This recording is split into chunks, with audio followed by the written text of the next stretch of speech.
It's cold and dreary outside, but there is so much beauty to be made. So join me in my home for some lovely winter homemaking.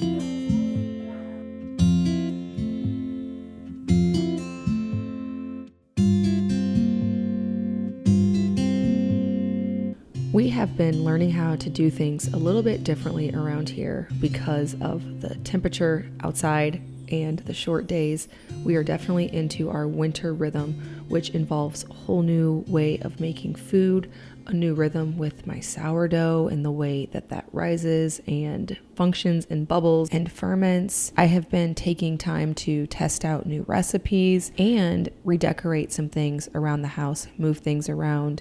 More on that in a bit. So come join me for some average days at home in this cozy weather where we really can't get outside a whole lot. Here in Missouri, our average temperatures in the winter, if you actually Google it where I am, it's in the upper 30s. But we have been experiencing record lows the last week or so, and it's really been staying around. And so we really had to learn how to do things differently because we spend a lot of our time outside. We bundle up, we go outside. It's not really that bad. But whenever you're not really ready or used to -10, it's a challenge because my kids are so used to being outside that they don't really know what to do with themselves on days like this. We're figuring it out though and enjoying some of the beauty that has come with the snow.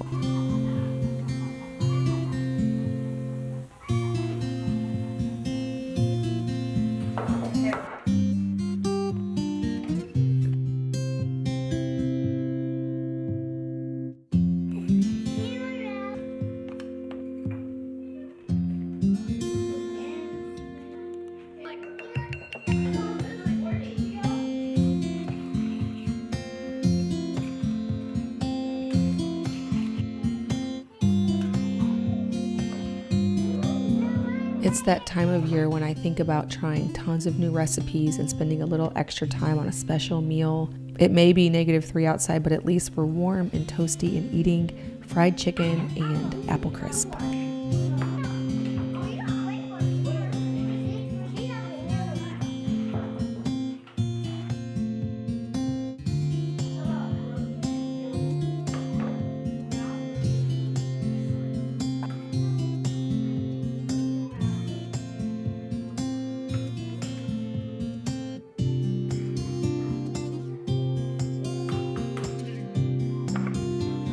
A super bubbly sourdough starter going into some batter for sourdough crumpets we'll enjoy in the morning. This recipe is of course over on farmhousehomebrew.com if you want the printable version.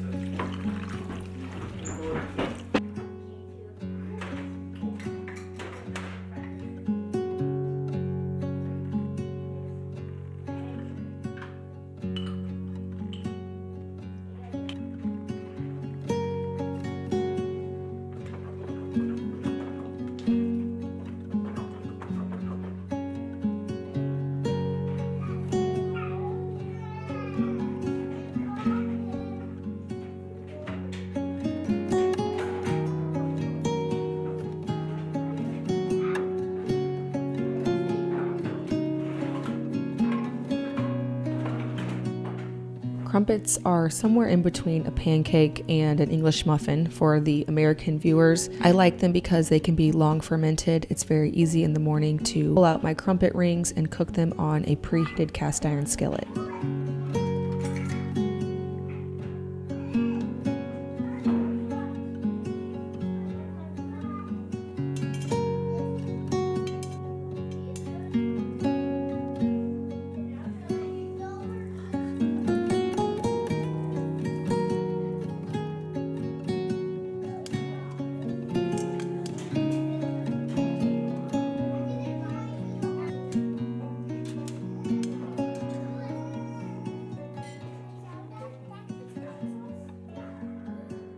Today I am pulling some applesauce from the pantry that we canned recently to serve with the crumpets. We also like to eat them with eggs. That's probably not the traditional way to do it. I think jam is probably the traditional way. For those of you who grew up eating crumpets, let us know in the comments below how you usually eat them. We are really enjoying them in our family because They're easier to cook than English muffins, I find, because you just pour the batter into the crumpet rings, but more versatile than pancakes as far as what to serve them with. We spend a lot of time like this in the winter, playing games, puzzles, sitting in front of the fire. There's usually 2 or 3 kids piled on top of me.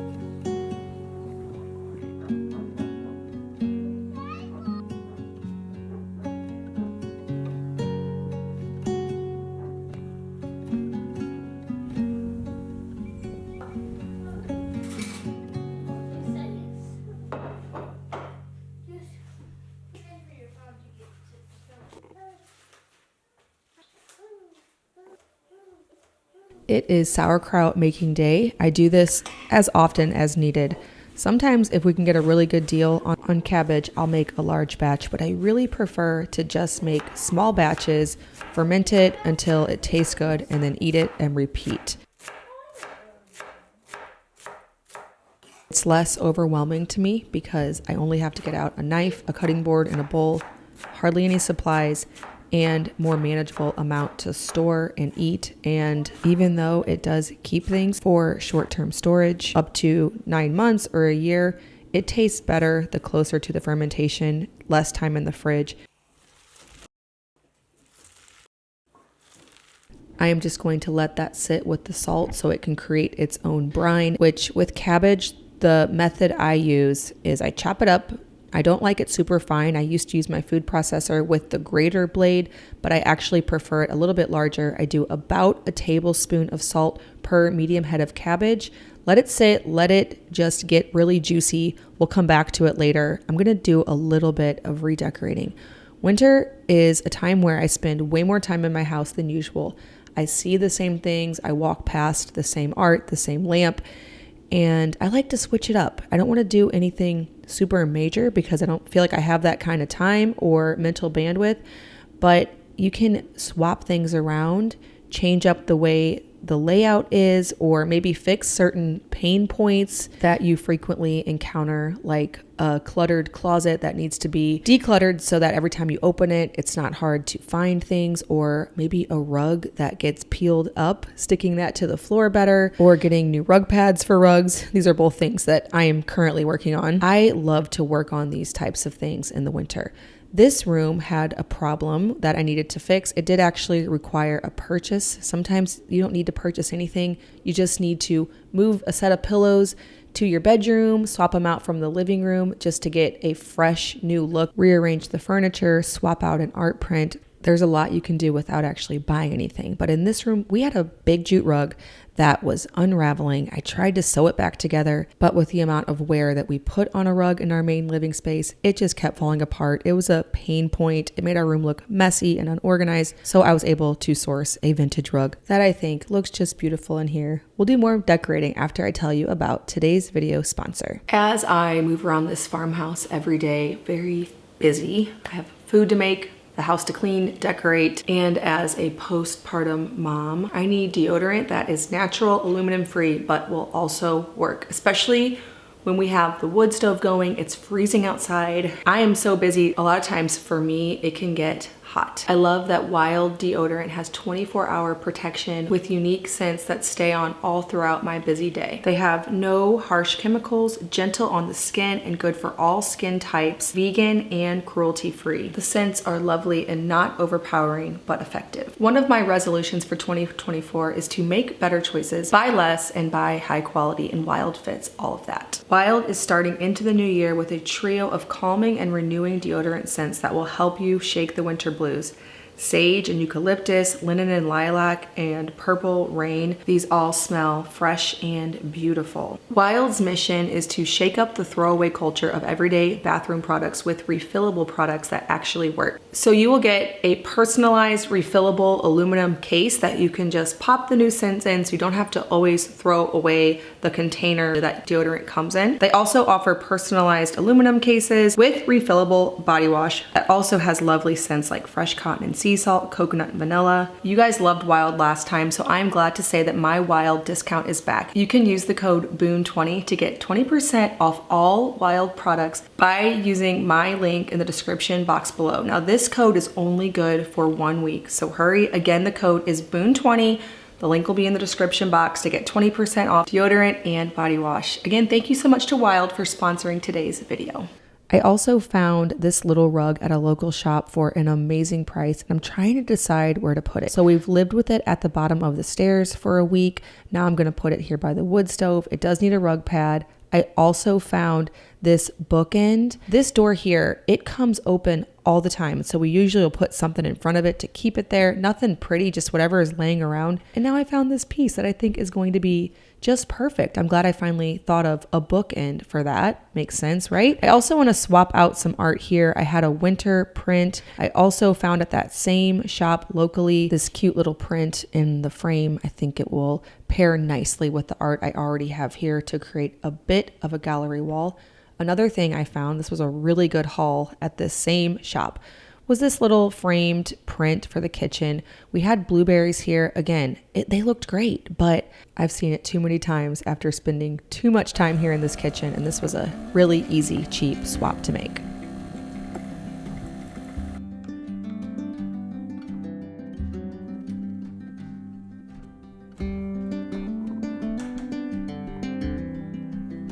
One rhythm that I mentioned changes this time of year or throughout the whole year is sourdough. Whenever it's summer, I find that my dough can over ferment in a matter of 5 hours if placed in the wrong location. During this time of year, if I put my dough in the pantry where there really isn't any heat vents, it's kind of far away from the stove, it's, I don't know, I would just guess somewhere around maybe 65 to 68 degrees in there. That's a complete guess. I can let my dough ferment so much longer, even up to 24 hours if it isn't a super hydrated dough. If there's an additional fat, even longer. I let this dough sit for about 18 hours. This is my seeded sourdough. It's a new recipe over on farmhouseonboone.com. Again, winter inspires me to create new recipes. I'm always doing that because I'm a blogger and I'm a YouTuber, and I really enjoy giving people new things to try in their kitchen. I love trying new things in my kitchen, but this one is one of my favorites. So to a normal sourdough bowl, I am adding sunflower seeds, pumpkin seeds, flax seeds, and sesame seeds. Whenever you pull it straight out of the oven, add some butter. Even better if you toast it and add butter. It toast the nuts. It has this crispy exterior, fluffy, toasty nut interior. It is really something to try this winter and serve alongside some soup. Now I'm also finishing up my sauerkraut. After it has made its own brine after sitting in salt, I simply put it into jars, pack it down really, really tight. You can use one of those cabbage stomper things, but you can also do it by hand, and I've done it that way for many years.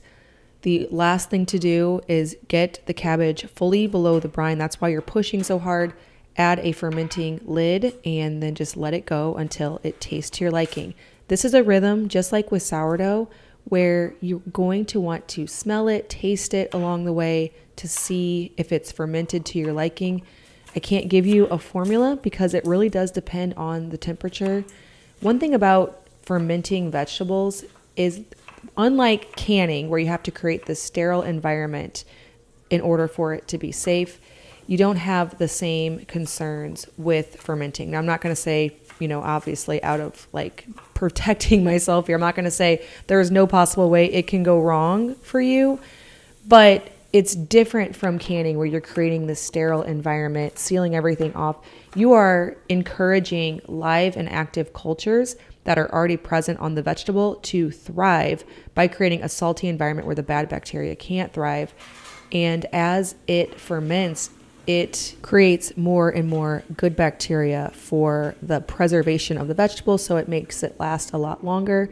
Just like with milk, whenever I take milk and turn it into milk kefir, it's a product that in its raw state will only last about a week before it's sour. As milk kefir and yogurt, it will last so much longer in my fridge. I mean, weeks and weeks. So that is why I like to ferment vegetables. Obviously, also, it's a probiotic boost for our guts. So we like to have it with meals to aid in digestion and help our gut bacteria. Another thing I'm experimenting with here in the kitchen is a high hydration sourdough.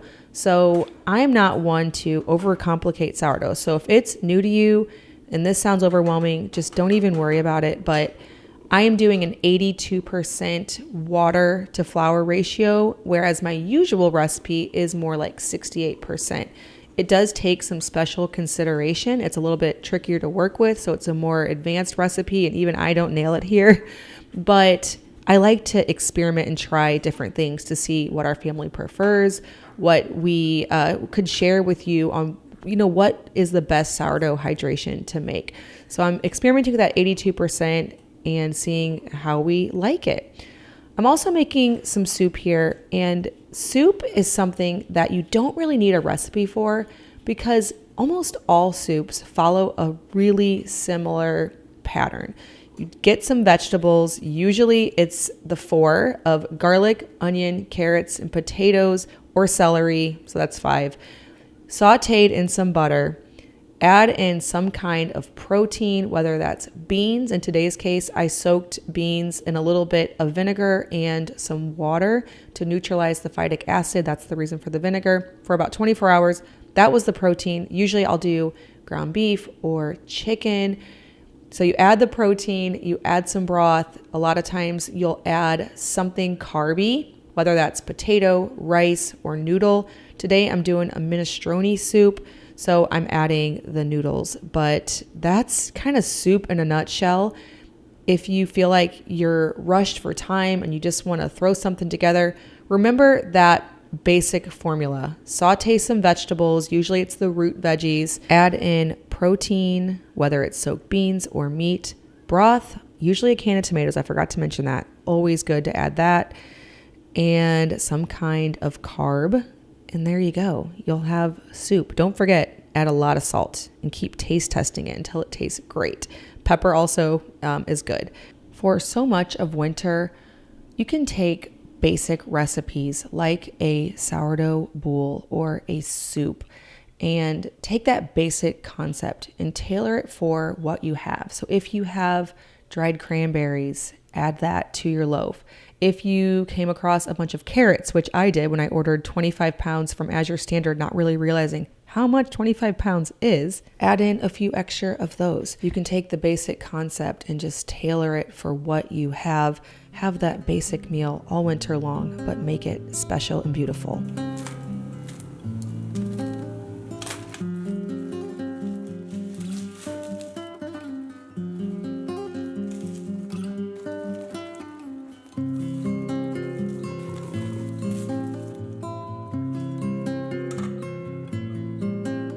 Sometimes I intentionally make a pot of soup that will serve our family for 2 or 3 meals, just so I can get that out of the way and enjoy more family time.